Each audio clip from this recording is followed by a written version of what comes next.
anovulação crônica de origem periférica. Dentre esse tipo de anovulação, uma das mais frequentes é a síndrome dos ovários policísticos, que se conceitua por uma anovulação crônica com manifestações clínicas de hiperandrogenismo que ocorre desde a menarca.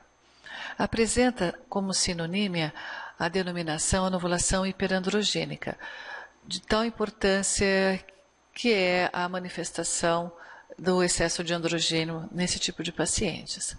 Na fisiopatologia da doença, o excesso de androgênio, seja ele derivado dos ovários, da adrenal ou mesmo da periferia, uma vez na circulação periférica, é convertido em estrogênio. No entanto, o estrogênio que é produzido nos tecidos periféricos é a estrona, diferentemente do estradiol, que é um estrogênio biologicamente mais ativo, produzido pelos ovários. E a estrona não é produzida em picos, como acontece no ciclo menstrual normal. A estrona ela é produzida de uma maneira acíclica.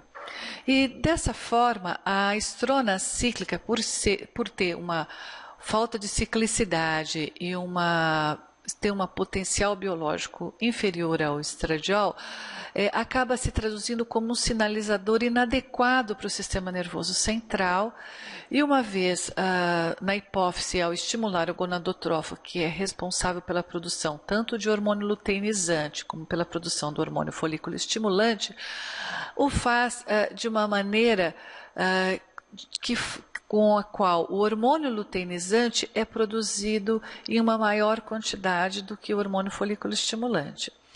O excesso de hormônio luteinizante, uma vez na circulação, acaba atuando nas células da teca ovariana, aumentando a produção dos hormônios androgênios.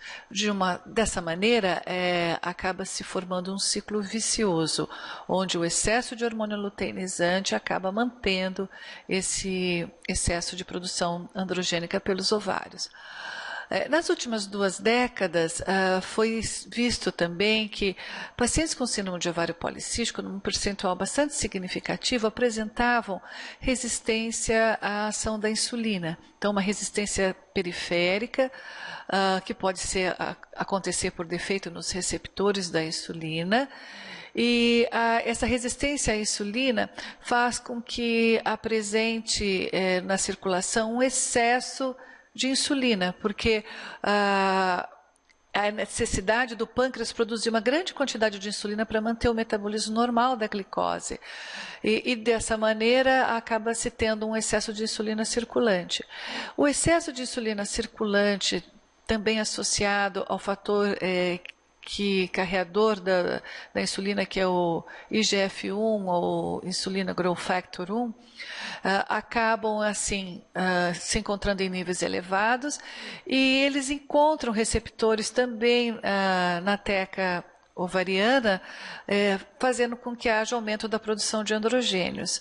Então, as pacientes que apresentam resistência insulínica, elas acabam tendo um agravante na produção de androgênio pelos ovários.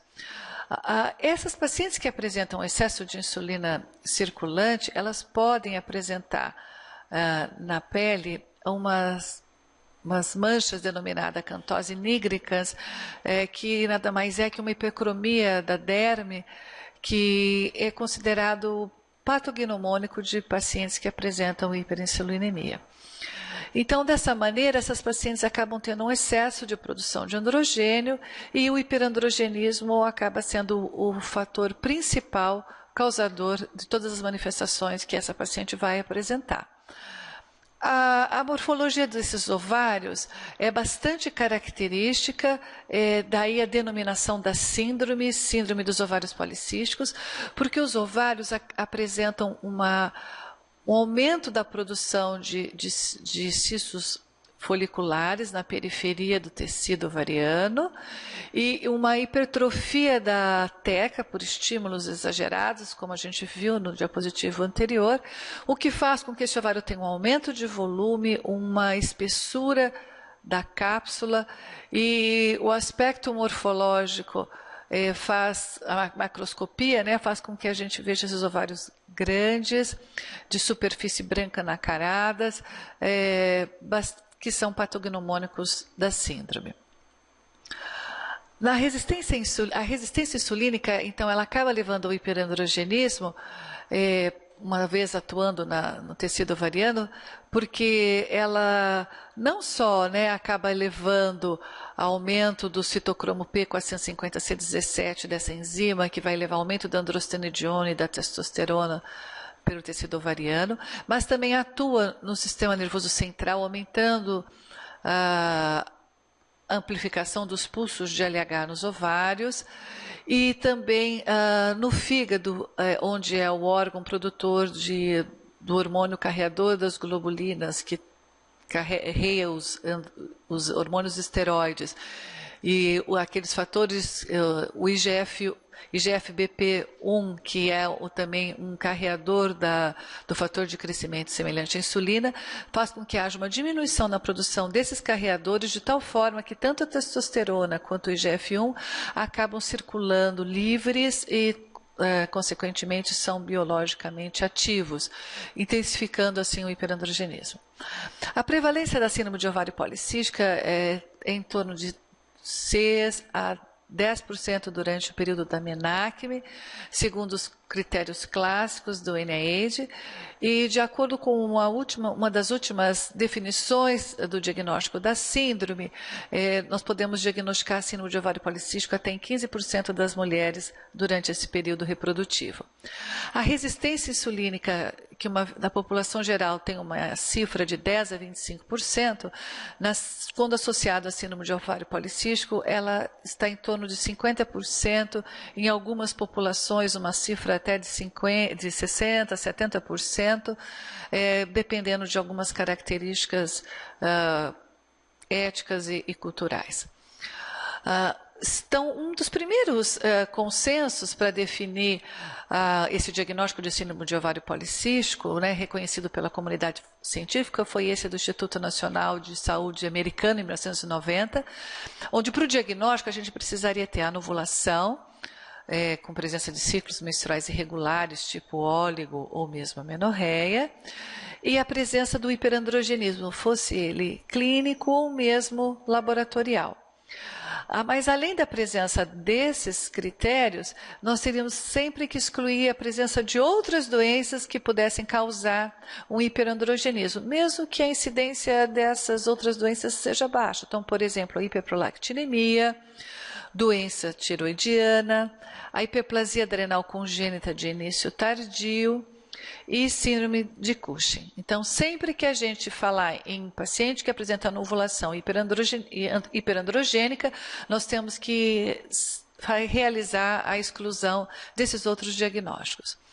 E mais recentemente, a comunidade americana e a comunidade europeia definiram um consenso, que é um dos mais utilizados atualmente, onde a presença de 2 desses 3 critérios aqui citados fariam o diagnóstico da doença. Então, os mesmos critérios diagnósticos: oligoanovulação, o hiperandrogenismo clínico ou laboratorial, mas eles deram importância pela primeira vez pelos achados ultrassonográficos de ovário policístico. Então, 2 desses 3 critérios, excluindo-se as mesmas doenças citadas no consenso anterior, estaríamos diante de um caso de síndrome de ovário policísticos. Uma das maneiras da gente fazer o diagnóstico clínico, né, do hiperandrogenismo é através do índice de Ferriman e Gowley, onde a gente daria nota para propilificação. Aqui é um exemplo, então nós temos aqui, são na realidade 9 áreas, temos aqui especificado 4 áreas, onde nós daríamos notas de 1 a 4 de acordo com o aparecimento, com a intensidade da pilificação. Aqui na região do busto, na região do mento, na região intramamária, na supra-umbilical, infra-umbilical e assim também a região de dorso e perna, são as outras 4 áreas, onde quando nós temos ausência de pilificação, nós damos a nota 0 e na presença de pilificação nós vamos começar a pontuar 1, 2, 3 e 4. E quando a somatória desses pelos é maior que 8, nós estamos diante de um caso de hirsutismo. E os critérios ultrassonográficos também foram definidos, e até o momento os critérios que nós temos para esse diagnóstico é a presença de 12 ou mais folículos entre 2 e 9 milímetros de diâmetro médio, um volume superior a 9 centímetros cúbicos também pode ser considerada um ovário policístico, apenas um diagnóstico um ovário é suficiente para o diagnóstico, utilizar preferencialmente sondas endovaginais. Esse exame deve ser realizado de preferência entre o terceiro e o quinto dia do ciclo menstrual e na presença de corpo lúteo ou um folículo maior que 10 milímetros, devemos repetir o exame no próximo ciclo. Então, esse é um achado característico, presença daqueles folículos na periferia do ovário, com um estroma mais denso, bastante semelhante àquele aspecto morfológico que eu mostrei para vocês no início dessa aula. E como excluir as outras doenças? Com a dosagem de prolactina, para afastar a hiperprolactinemia, dosagem de TSH, para afastar a alteração tiroidiana, principalmente na presença da hiperprolactinemia, porque o TSH é um estimulador da produção de prolactina, para afastar a hiperplasia adrenal de manifestação tardia, a 17-hidroxiprogesterona basal é bastante significativa para nos ajudar nesse diagnóstico. Na dúvida, a gente pode fazer um teste de estímulo. O diedoepiandrosterona sulfatada é um androgênio de produção basicamente adrenal, então, uma vez ele aumentado, a gente vai pensar que a produção desse hiperandrogenismo está vindo do adrenal e vamos pensar em hiperplasia adrenal ou tumor. E a testosterona, embora seja produzido por todos os órgãos, né, como adrenal, tecido periférico e ovariano, uma vez esses hormônios normais, nós podemos inferir que o excesso de androgênio está vindo dos ovários. Apenas para deixar bastante claro para vocês por que a gente dosa 17-hidroxiprogesterona, então tem aqui uma demonstração da esteroidogênese adrenal. Vejam vocês que a 21-hidroxilase está presente em 2 passos, né, importantes na produção dos metabólicos que a adrenal vai produzir, que são mineralocorticoides, glicocorticoides e os andrógenos. E a hiperplasia adrenal de manifestação tardia, ela é um diagnóstico diferencial bastante interessante com o síndrome de ovário policístico, porque a manifestação clínica dessa doença se inicia no mesmo período, no período da menarca, quando a adrenal aumenta a produção dos hormônios, né, de todos os metabólicos da sua glândula. Então, nesse caso, quando nós temos, e a 21-hidroxilase é a hiperplasia adrenal mais comum que a gente tem na adrenal. Então, na ausência parcial, né, dessa enzima 21-hidroxilase, quando chegar o período pós-menarca, onde vai aumentar a produção dessa glândula, vai haver um acúmulo da 17-hidroxiprogesterona. Com o acúmulo da 17-hidroxiprogesterona, vai existir um desvio do metabolismo e, com isso, nós vamos ter maior produção de androgênio por essa glândula. Então, por isso que a gente faz esse diagnóstico diferencial, embora a incidência de hiperplasia adrenal é baixa, em torno de 3% apenas da população, mas é um diagnóstico importante para ser realizado. E mais recentemente, uma sociedade denominada Sociedade de Excesso de Androgênios, ela vem ganhando bastante espaço na comunidade científica e eles reforçam, né, para o diagnóstico da síndrome de ovário policístico a necessidade da presença do hiperandrogenismo, visto que se trata de uma anovulação hiperandrogênica, como o próprio nome já diz. Então, há necessidade da presença do hiperandrogenismo clínico através de acne, pele oleosa, ou mesmo o índice de Ferriman alterado com hirsutismo, ou laboratorial, com aumento dos hormônios androgênios, associado à disfunção ovariana, que poderia ser ou a irregularidade menstrual ou mesmo a presença de ovário policístico ou ultrassonografia. Então, com esse diagnóstico, utiliza-se também os 3 critérios que a gente citou anteriormente, mas existe a obrigatoriedade da presença do hiperandrogenismo. E exclui-se também as mesmas doenças dos outros consensos. Então, nós podemos observar, frente a esses diferentes métodos diagnósticos, que, de acordo com a manifestação clínica, nós podemos ter um maior ou menor diagnóstico da síndrome. Por isso que eu citei para vocês que, quando a gente utiliza o critério do NIH, nós temos uma incidência de 6 a 10% de síndrome de ovário policístico na população. E quando a gente utiliza os critérios de Rotterdam, essa incidência é maior, porque ele leva em consideração a presença dos ovários policísticos, que algumas vezes pode não estar presente, ou pode não ser considerado, né, para esse fim diagnóstico. E lembrar que, para o diagnóstico da Sociedade de Excesso de Androgênios, sempre há necessidade da presença de um hiperandrogenismo, e aquelas pacientes, então, que mesmo que apresentem oligoanovulação e ovários policísticos ou ultrassom, esse diagnóstico não é realizado porque ela não apresenta excesso de androgênios na sua manifestação. Não é muito importante também a avaliação da massa corporal, porque cerca de 50% dessas pacientes apresentam um índice de massa corporal elevado, ou seja, obesidade. Para o diagnóstico de obesidade, né, é necessário que o índice de massa corporal esteja acima de 30. E também é muito importante a avaliação da medida da cintura, né, porque essas pacientes, uma vez apresentando excesso de androgênio circulante, elas acabam tendo uma redistribuição da gordura periférica com acúmulo de gordura na região central, né, é uma distribuição de gordura tipicamente masculina. Que o excesso de androgênio acaba provocando. Então, é muito importante que a gente faça essa avaliação da massa corporal.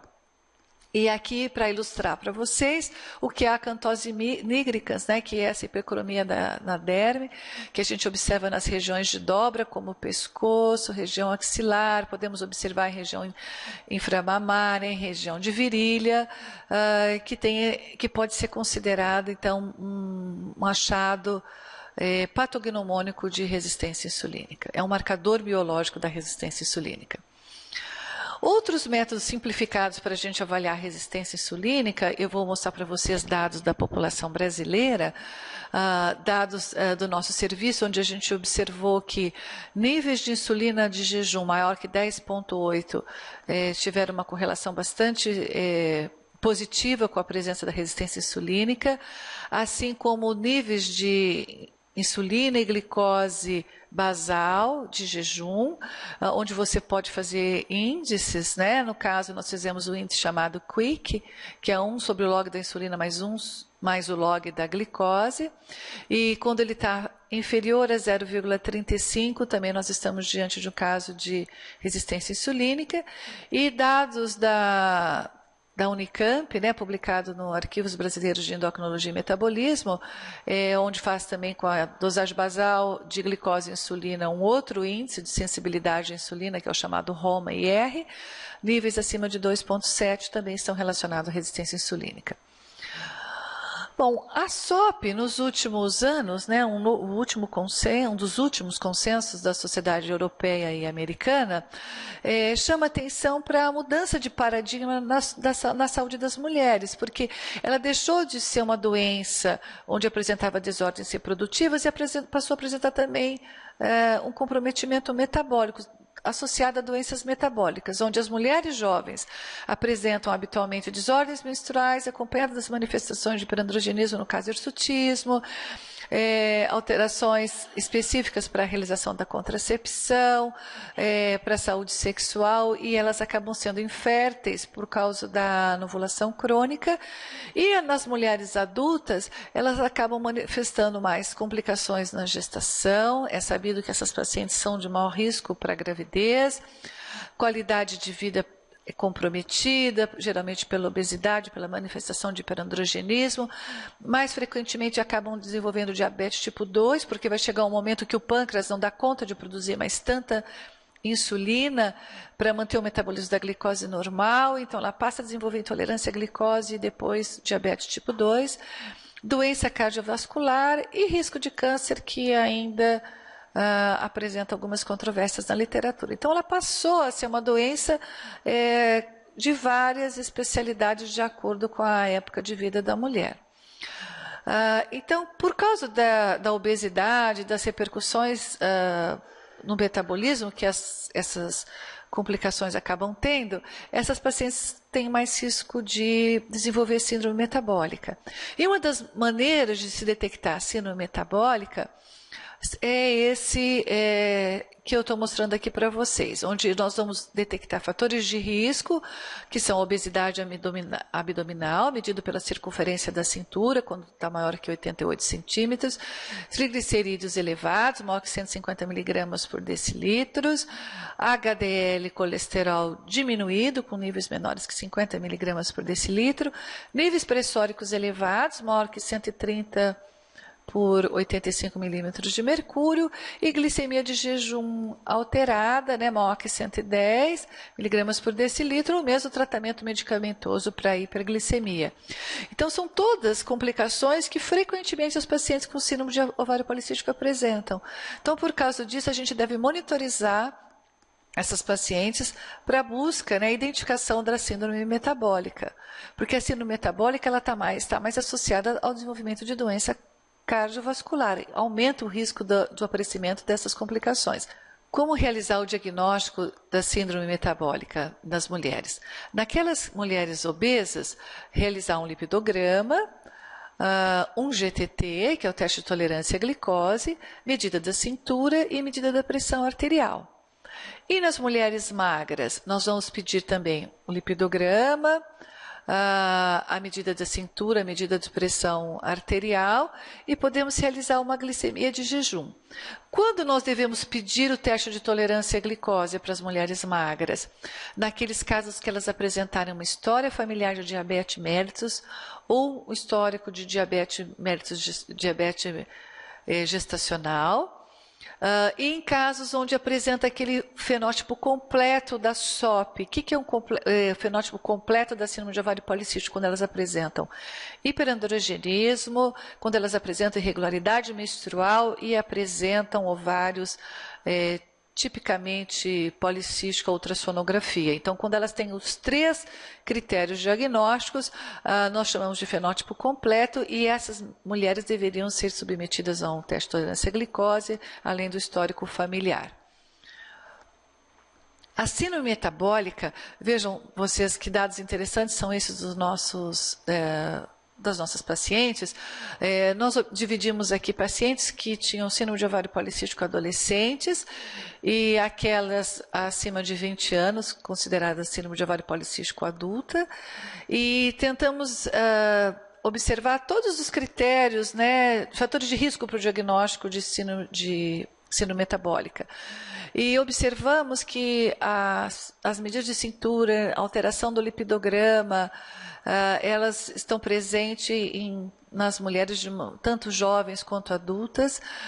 Observamos que os níveis pressóricos um pouco mais elevados nas mulheres adultas em relação às adolescentes, e os níveis de glicemia também presente em ambas as faixas etárias. E quando a gente vai definir a prevalência de síndrome metabólica com a presença de 3 daqueles 5 critérios, né, necessários para o diagnóstico da síndrome, nós observamos que apresenta quase um dobro de incidência nas mulheres adultas. Então, vejam vocês que à medida que com o passar dos anos, né, essas repercussões metabólicas acabam se agravando e essa paciente fatalmente se torna de risco para doença cardiovascular.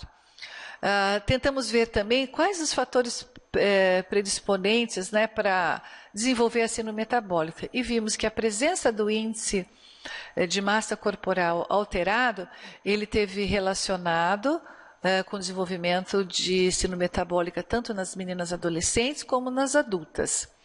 E a insulina foi um preditor positivo para o desenvolvimento de síndrome metabólica apenas nas mulheres adultas.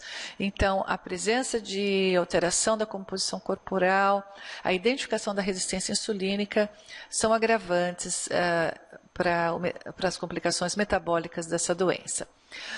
Nas adolescentes, uma observação que eu gostaria de chamar a atenção para vocês é o cuidado no diagnóstico da síndrome, porque vocês sabem que os primeiros anos pós-menarca, né, principalmente os primeiros 2 anos de vida reprodutiva, existe uma imaturidade do eixo hipotálamo hipófise ovariano e essas meninas podem apresentar irregularidade menstrual. cerca de 60% delas apresentam irregularidade menstrual nos 2 primeiros anos e é descrito até 40% no 3º ano de, vamos chamar assim, vida ginecológica. Então, por isso, nós temos que ter muito cuidado com esse diagnóstico nessa faixa etária. Além do fato que essas meninas também acabam tendo aumento da produção de androgênios pela adrenal, pelo aumento do metabolismo da glândula, assim como ovariano, e podem apresentar pele oleosa, acne, e não necessariamente hirsutismo, não necessariamente essas manifestações do hiperandrogenismo devem ser traduzidas de uma maneira que leve a grandes preocupações. Então, o critério diagnóstico da SOP difere na mulher adulta. Fatores de risco como obesidade, hirsutismo e irregularidade menstrual, eles devem ser identificados, mas interpretados de maneira muito cuidadosa, levar em consideração, então, esse período de irregularidade do eixo hipotálamo, de maturidade do eixo hipotálamo ovariano, e manifestações individuais da síndrome de ovário policístico nas adolescentes, elas devem ser tratadas. Nós não vamos deixar uma menina hirsuta, não vamos deixar com manifestações importantíssimas de acne, nem deixar que ela tenha ciclos irregulares, assim, de tal maneira que a incomodem, porque a gente tem dúvida no diagnóstico. Devemos tratar as manifestações individualmente, mas muito cuidado para fechar esse diagnóstico nesse período de vida. A irregularidade menstrual, lembrar que mulheres com oligomenorreia, elas podem ovular esporadicamente, então a gente tem que estar alerta também para a anticoncepção, não pensar que essas meninas, principalmente as adolescentes, né, até 19 anos, porque elas apresentam irregularidade menstrual, provavelmente um diagnóstico de SOP, que elas não vão engravidar, a gente tem sim que pensar em anticoncepção.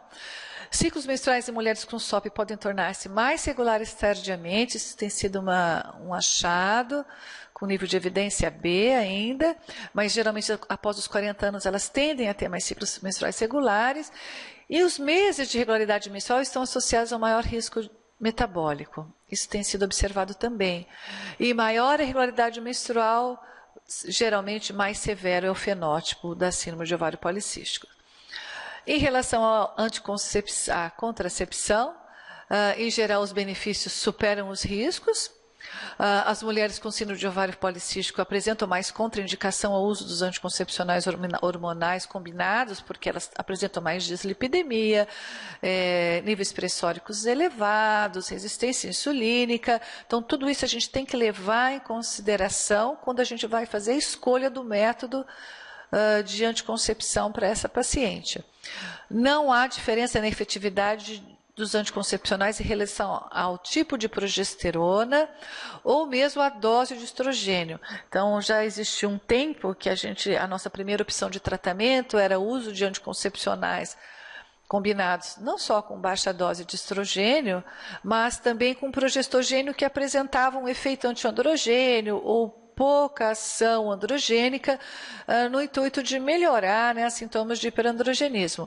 Mas hoje sabe-se que todos eles têm a mesma efetividade, porque os anticoncepcionais acabam levando à ovulação, com isso eles acabam inibindo o hormônio luteinizante, que é um dos mecanismos muito importantes para levar ao hiperandrogenismo ovariano, além do fato de que os anticoncepcionais, o estrógeno, principalmente do anticoncepcional combinado, estimula no fígado a produção daquelas globulinas carreadoras, principalmente dos hormônios esteroides, dos fatores de crescimento.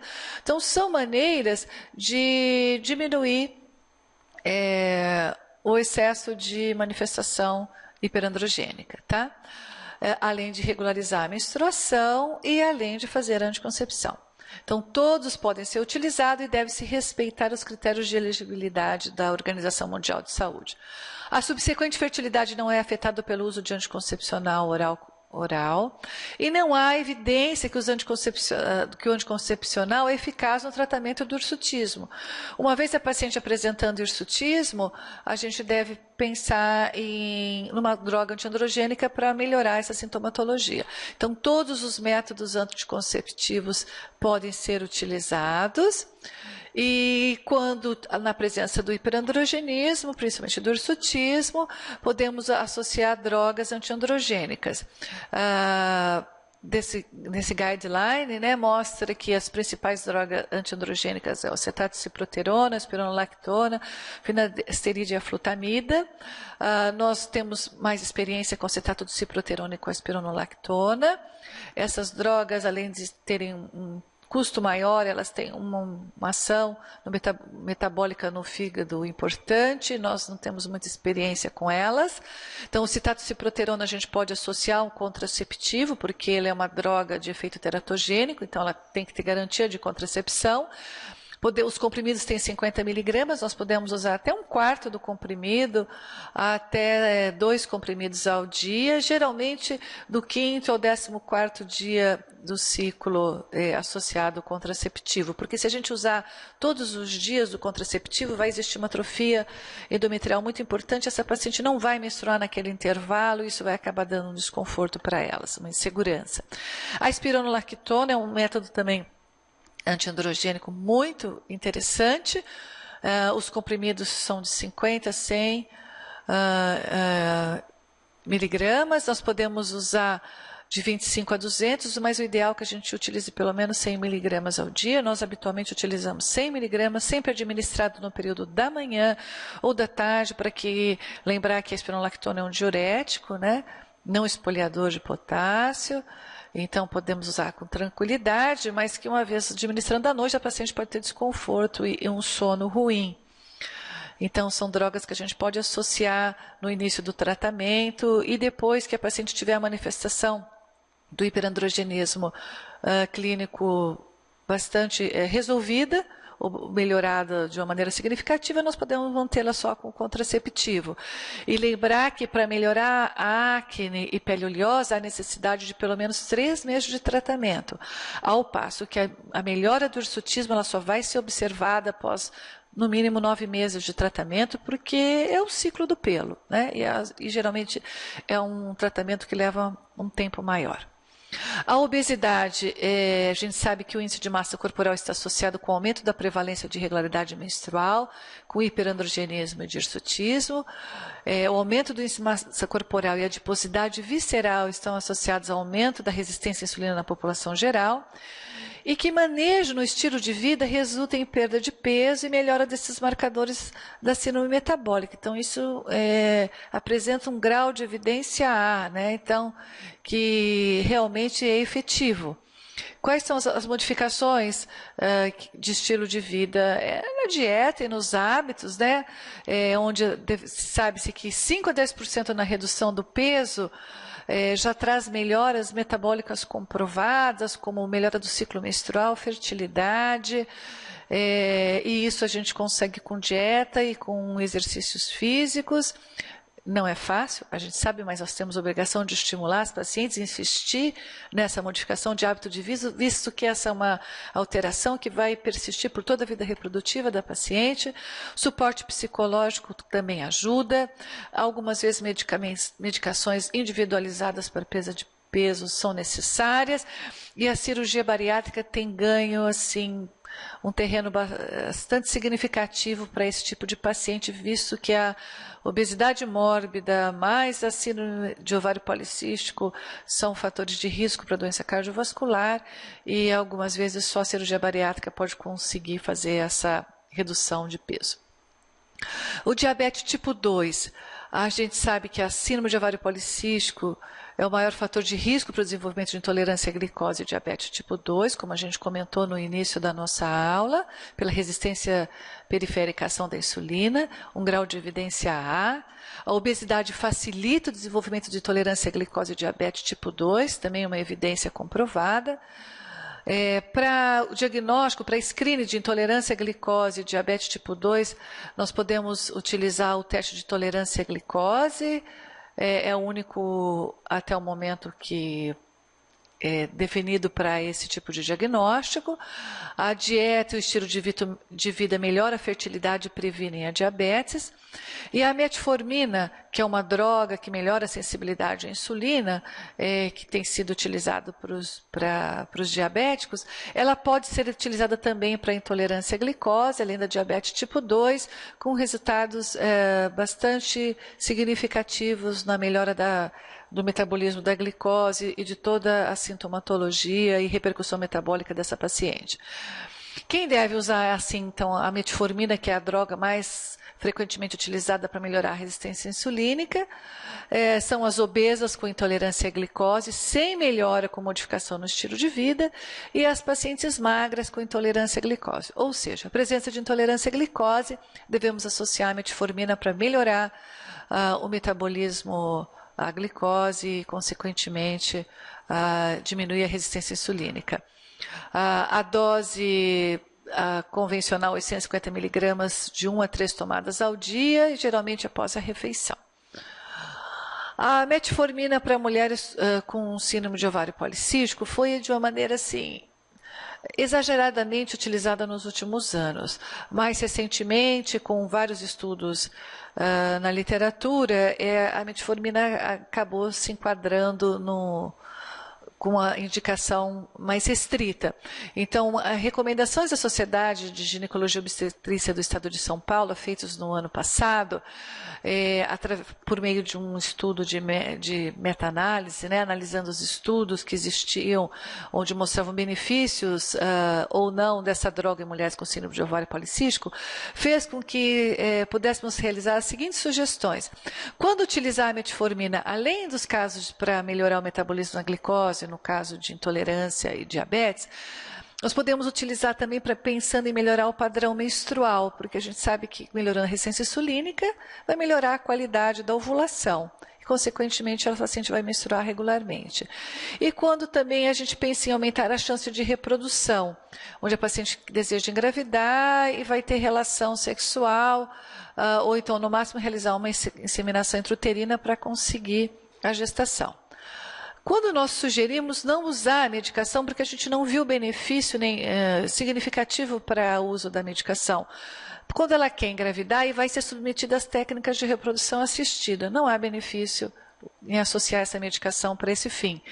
Pensando em melhorar o hiperandrogenismo, existem outras maneiras mais eficazes, como a droga antiandrogênica associada a anticoncepcionais, que melhoram o hiperandrogenismo e não cabe essa droga a esse efeito. Para reduzir a pressão arterial, também ela não se mostra efetiva, existem drogas específicas para isso. E quando se recomenda não usar a metformina, que comprovadamente ela não tem absolutamente nenhum benefício para perder peso, para diminuir a medida de cintura ou para melhorar os lipídios séricos, tá? Então, isso foi um consenso que a sociedade chegou através de estudo de meta-análise para orientar-nos quanto ao uso clínico dessa medicação. E o risco de câncer, né, que é uma polêmica em relação a essa doença, uma vez que são pacientes que apresentam anovulação crônica, excesso de produção de estrogênio circulante, aumento dos níveis de androgênio durante toda a vida reprodutiva. Então, as pacientes com ovário policístico, elas são hiperestrogênicas e hiperandrogênicas. Será que isso traz algum risco para o desenvolvimento de câncer, principalmente para o câncer ginecológico? Então, os estudos mostram, mas ainda grau de evidência B, então não são trials controlados, randomizados, são estudos fazendo comparação com grupos controles, que mulheres com ovário policístico têm até 2,7 vezes mais câncer de endométrio. Então, por isso que a gente tem que se preocupar com a anovulação crônica, pensar em fazer essas meninas ou essas mulheres, né, menstruarem regularmente, não só pensando em anticoncepção, porque para proteger esse endométrio. Os dados não suportam que existe risco para câncer de ovário e nem para câncer de mama, embora sejam pacientes hiperestrogênicas. E o tratamento para aquelas mulheres que desejam gravidez, como a gente já comentou, elas são inférteis pela anovulação.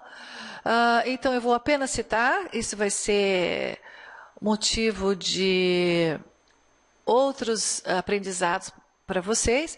Segundo o consenso da Sociedade Europeia e Americana para tratamento de infertilidade relacionada à síndrome de ovário policístico, a primeira linha de tratamento é o uso do citrato de clomifeno. O citrato de clomifeno é uma droga antiestrogênica que acaba exercendo ação no sistema nervoso central, fazendo com que haja liberação de hormônio folículo estimulante e dessa maneira inicia-se um recrutamento folicular.